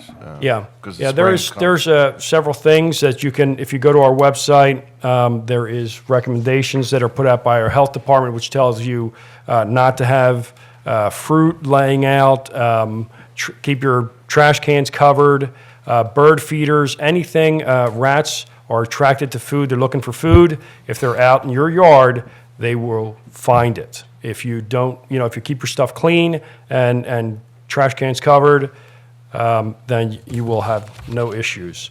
I also want to welcome Tom Kelly and the Kelly for Music. They're moving in up here at right next to Cat's Pharmacy. They're going to open up a kind of a coffee house sort of music venue, probably about 80 seats. It's taking up both storefronts, which have been in disrepair for a long time. So we're looking forward to having Kelly Music for Life in those spots there. And I wanted to thank also we had the meet and greet up at the YMCA, which Kevin was there.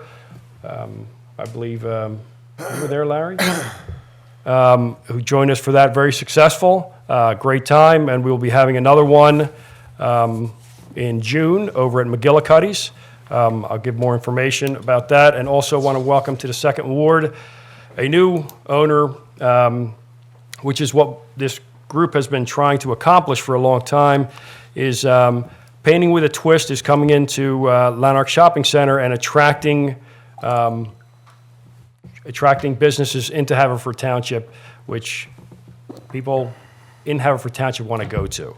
Not another nail salon, not another pizza place, but some new things. And this gentleman, I'm quoting him because he was at the meeting.